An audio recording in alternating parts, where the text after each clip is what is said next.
Ladies and gentlemen, a very warm welcome to our special segment of Smart Edu Talk here at the Advanced Media Group studio. Today, we are truly honored to have with us Dr. Achal Gulati sir, a renowned personality in this sector. Currently, he serves as the President and Vice-Chancellor of Mahatma Gandhi University of Medical Sciences and Technology in Jaipur. With an immense and impressive career spanning decades in both clinical practice and academia, Dr. Gulati has been at the forefront of transforming medical education and healthcare delivery in India. Please join me in welcoming Dr. Gulati sir. Hello sir, nice to have you, and it's our pleasure to host you at our studio. Pleasure to be here, Ritika. Thank you so much sir. So starting with the interview, could you please tell us about yourself and your journey in this dynamic sector so far? Well, basically, I'm an ENT surgeon, and having graduated from the Delhi University and then from the PGI Chandigarh, I started my career at Maulana Azad Medical College and continued for 42 years over there. Wow. In between, I had, in 2015 onwards, I joined as the founder, director, principal of the Baba Saheb Ambedkar Medical College in Rohini in Delhi, a new government medical college which came up as the founder principal, and then shifted as director of the GB Pant Hospital at New Delhi. Following this, from there, I shifted as the president of the National Medical Commission, looking after the Medical Assessment and Rating Board, and then of the Ethics and the Registration Board. And then after this stint got over, I have joined now as the Vice-Chancellor of the Mahatma Gandhi University of Medical Science and Technology. In addition, I was also the Additional Director General Health Services of the Government of India. Okay, you have like a hold of so many delegatory things, and I don't know how you manage to handle these things. It's commendable, sir. I think this is something which I've learned from the women all around me. Multitasking is something which is their forte and not my forte. Oh my God, sir.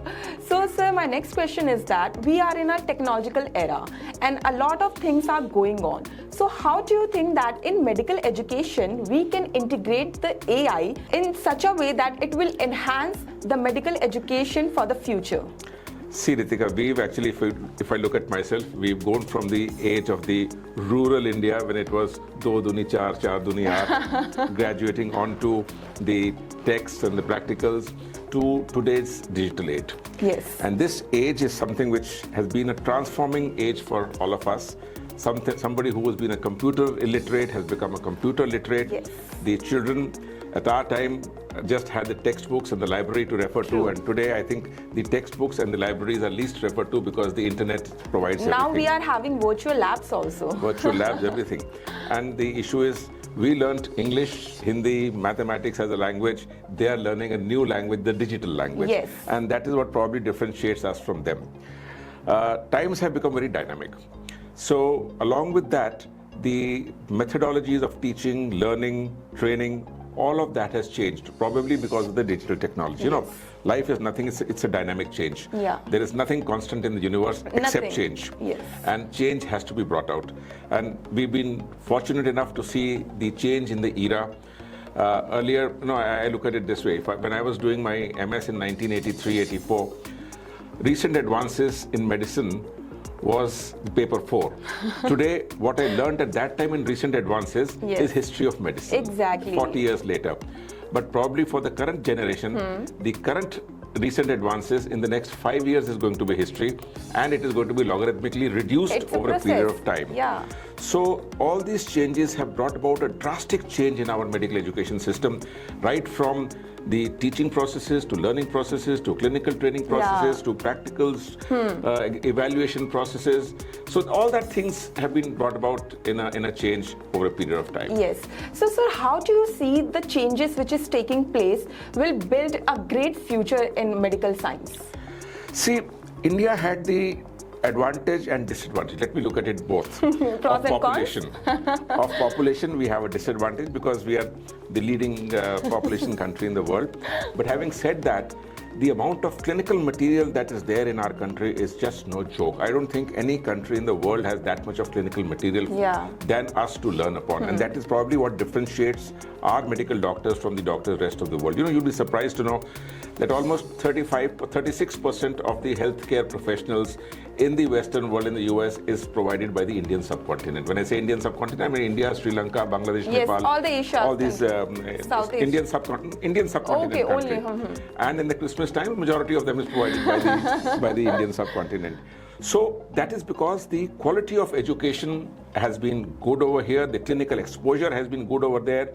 Our teachers, our students, our residents are learning up-to-date things, and because of the command over the language, this is something which again is a little bit, I think, little bit of an advantage. We can present ourselves at the international forum to project ourselves. Yes.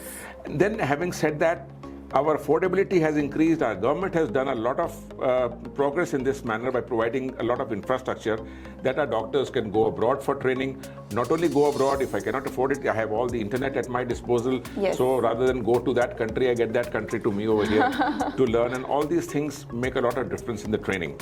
So this is where the whole thing has come. Then the newer generation computers which have brought in the digital revolution, if I look at it, the digital technology revolution which has come in. Over a period of time, we will have a shortage of patients because of ethical issues, because of legal issues, because of the awareness issues. So the number of patients who would be volunteering to show themselves for teaching purposes may be a bit less in the period of time. So for that, we have to have simulated labs, simulated computers, simulated cadavers, simulated techniques for learning surgery.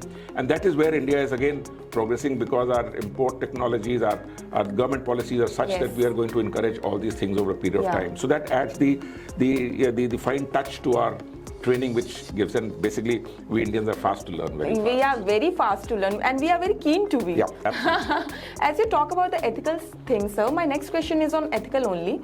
How we can make the best in ethical standards in medicine for the upcoming generations who are trying to enter in this field? Tika, that's a very difficult question. Ethics is something which has to be learned. I don't know whether it has to be learned or it has to be observed over a period of time. So if I have to see that my further students and my residents and my peers become ethically ethical, let me look at it that way. Ethically ethical. Then I have to showcase an example of that. Yes. I cannot be unethical and teach ethicality. This is something which is definite. And for that, I need to know what ethics is all about. So ethics is a principle which has to be imbibed by learning and seeing all around. Yes. And that is where we have to act as role models to see that ethics is brought about in our day-to-day practice. Yes, true. Well said, sir. So my last question to you is, sir, there are some changes which has taken place by the regulatory bodies like National Medical Commission. So how do you see those changes by the regulatory policies, and it will help in the building best for this industry? Well, you see, 24th September 2020 probably was a watershed day when the Medical Council of India was replaced by the National Medical Commission by the Act of Parliament. So that brought about, number one, the biggest change was that 4 autonomous boards were created, looking after the starting of the medical college, the assessment and rating board, the ethics part, the undergraduate medical education, and the postgraduate medical education. Each was an autonomous board which kept on teaching of, focusing on what their area of expertise was. Yes. So once we had those 4 boards which are autonomous under one chairperson, who coordinated all the efforts, a lot of regulatory changes have been brought in. I think in medical education, if I look at it, the first one was early clinical exposure. Okay. Competency-based medical education. Earlier we had rote medicine, we had rote learning which was there. Esoteric syndromes were created, what are the 12 nerves involved in this this syndrome? I mean, what purpose does it serve? It's just an esoteric thing which just adds to a glamour of learning, but it does not add to the knowledge. So those things which brought about the competency-based medical education, that our medical education needs to focus more upon the competencies, teach the competencies, observe how they do the competency, train them toward the competency, and then at the examination level, evaluate them for the competencies. Yes. Our students till date, what they were doing was in their final year, 4th year, 3rd year, their focus was MCQ karna hai mujhko because my PG NEET is going to come into the picture. But in the new proposed system which is going to come in, probably we are going to have an examination which is an exit examination and then another examination after the internship, so that both of them are collaborated to bring about a training purpose. So the internship part, which is actual training for the doctor, for the student who comes out, is going to be pure training because he is not burdened by the thoughts of appearing in his entrance examination, because that would already have been catered to. Apart from that, lot of things have been brought into, let us say, our India is basically a huge country which has a big urban-rural divide. Yes. And the student of today, he's always been staying in an urban area, so he's more focused on the urban area. And the undergraduate, the family adoption program, when each student who joins the medical college is given a family, and he follows that family for 5 years. He's involved with their history taking, he's involved with their health checkups, with their children, so he becomes a part of their family, and he knows how the rural education concerns.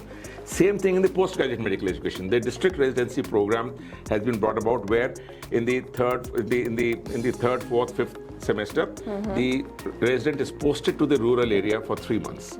It's very easy to sit in a hospital with all the investigation at your command, with all the assistance and at your with all the needs, equipment. So here, when he's posted in the district hospital for 3 months, he learns to do things independently under supervision. So that is something which is important.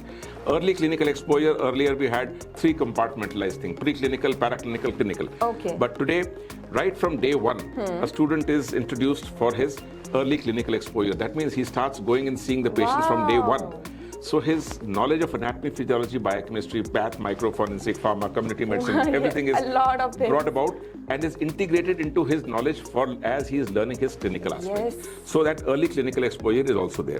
Apart from that, frequent evaluations, frequent tests, small group teachings, which is again very important. Earlier, if we had 250 students, 150 students in the class, you were just a number over there, a roll number 246. But today, each batch is divided into small groups, 15 students each. To focus more on each student. Small group teaching is there. So you turn yourself from a roll number entity to a named entity over there. And that is something which is very important. So this small group teaching has discussions you can bring about.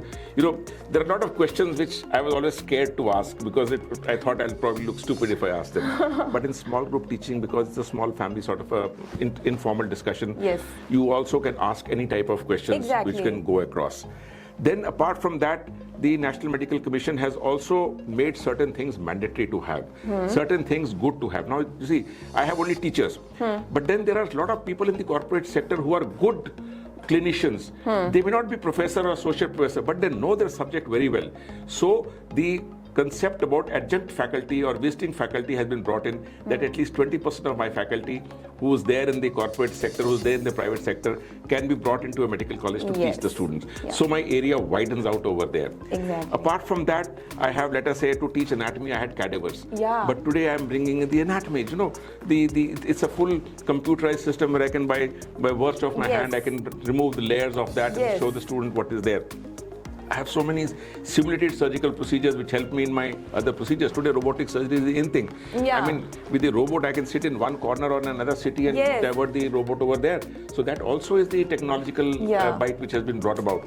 So all these changes, if I look at it, the new regulatory mechanisms, earlier, I used to have 20 acres of land has to be there in a medical, for starting a medical college. This has to be there. So many pipettes have to be there. So many jars and beakers have to be there. Why do I need that?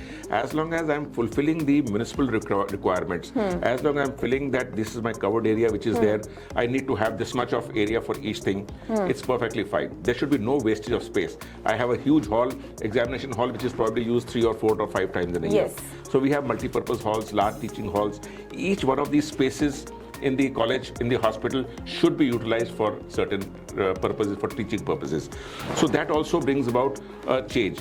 Now, when I have all my practicals, I have a lot of simulation practicals which are there. My surgical procedures are simulated.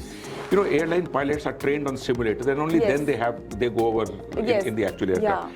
They have a zero tolerance to error. Why should I have a tolerance to errors in medical training?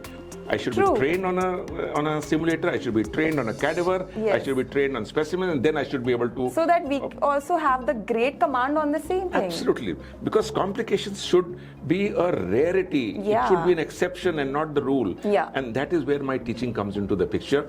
And I think as teachers, we again have to have role models. Most important thing. I keep on talking about train the trainee, train the trainee, train the student. But let me tell you, training the trainer is more important. A computer works on a GIGO principle. Garbage in, garbage out. Exactly. I feed in garbage to the computer, it will spew out garbage. True. If as a teacher, I am not qualified and good enough to be a good teacher, I will teach not good things to the students, and he'll learn those things. Exactly. So for that also, the National Medical Commission has made 2 or 3 things mandatory. Wow. Every teacher must undergo the teacher's training course over Very there. nice, very nice. And the revised basic medical education technology course, twice he has to undergo. Apart from that, a course on ethics he has to go. Apart from that, a course on research methodology. Very nice. So these 3 things every teacher, every resident must undergo before he's made competent enough to teach. As a student, you are in an aircraft, suddenly a bell rings, any doctor on board, there's a person who's there. I mean, haath pair pad jate hain, I don't know what to do. So for that, the basic life support system, the advanced life cardiac support system, those courses and trainings have become mandatory for every MBBS student and a postgraduate students before he goes out into practice. Very nice. Because these are the things, we teach a student what is appendicitis, what is cholecystitis. He does not come to me with appendicitis and cholecystitis. He comes with pain abdomen. Yeah. So I need to treat the patient Yes. as a whole and not his symptoms or his diagnosis or his investigations. I need to treat that. So that is something which is... The way you explain the whole regulatory reforms which has taken place, I don't think so apart from you or apart from any teacher could give the best explanation like you did, No, sir. I think there are lots of good teachers around. It was so good that I didn't know this much about the regulatory reform which took place. I just know the brief of that. But today you taught me all that single bite of that reform. It was great. The system with the National Medical Commission had developed is very nice. There is a proposal, a group of experts sit down, formulate a draft, then it is put on the public domain for 1 month. The public domain gives his comments upon that, his suggestions upon that, what should be added, what should be deleted. Then it is again brought back to the commission, who again delve into it on the whole thing, and then bring out a final copy before it is made into Yes, everyone is working for the betterment of the society. Absolutely. And if it comes in the front, it means a lot of research and a lot of discussion has already been taken before coming to the upfront. My one thing I would like to ask that, sir, as you are the Vice-Chancellor and President of a university, and nowadays a lot of mental pressure is going on in the students. So how you tackle this in your university, and what would you like to convey to the other university chancellors and presidents? See, again over here, the Government of India, the University Grants Commission and the Ministry has again made it almost mandatory that every educational institute, whether it's a school or a college or a higher educational institute, must have a clinical psychologist on board somewhere.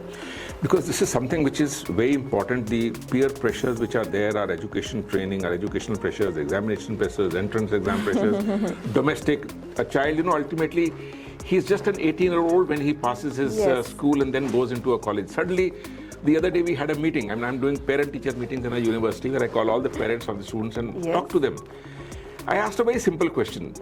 Till 2 months back when the child was in school, you used to attend parent-teacher meetings very regularly. You used to go and ask about the children, what is my child doing? Once he's in a medical college, in the last 4 years since being in the medical college, how many times have you come to the college to ask what your child is doing? She said, I hardly had any hands raised over there. So this got across a message, and now parents are coming and meeting. Our hostel wardens are sensitized to all these things. Very nice. We have a mentor-mentee relationship.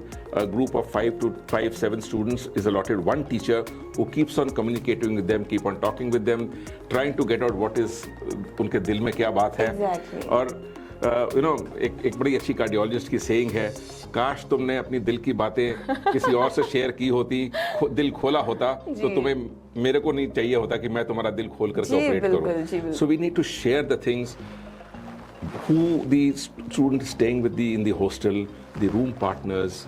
So each one of them must be sensitized to all these things. Apart from that, we keep on having regular lectures on life care management. We have a yoga center, we have a wellness center, we have a happiness center now in our university, where students are exposed to that. We have sports activities, gyms, and everyone is encouraged to attend as many things as these possibles which are there. Plus, as a teacher, each teacher is also a parent. Yeah. He also has to see the students and look at small nuances in the change in his behavior and report. Every mentor who talks to the student makes a report. Did I notice any change in that student? Because if it is there, we need to be alerted. We need to talk to the parents also. We need to talk to the students also. क्या गम है ज़माने में, बात तो करके देखो ना कुछ. जी बिल्कुल. So all these things can be have to be done to avoid tragic situations which happen.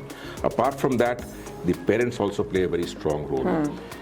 Everyone is not at first class first. Yes. There are good learners, fast learners, there are slow learners. I must identify the slow Not all learners. fingers are same. I need to identify my slow learners, bring them up by special care for them to bring them up to a presentable level. Apart from that, I also need to sensitize the parents that if your child is not topping the university, is not topping the class, it's nothing to write home about. I mean, if somebody has to be first, somebody has to be last. Yes. But as long as the child is doing what he likes and does it in the correct manner, that is important. Don't pressurize the child into get more marks. No, that's not to be done. It adds to the pressure of the child, and that is what is dangerous. Yes, well said, sir. And thank you for coming here and brilliant insights of this sector. And I'm very, very happy that today I call you up here and you made the time out of your busy schedule and gave us all the things which needs to be tailored and which needs to be come in front of the audience so that they will also get to know what is going on in this industry. Thank you for coming here. It's our pleasure to have you here. Thank you so much. It was a pleasure being over here, Thank you so much, Ritika. sir. Thank you so much.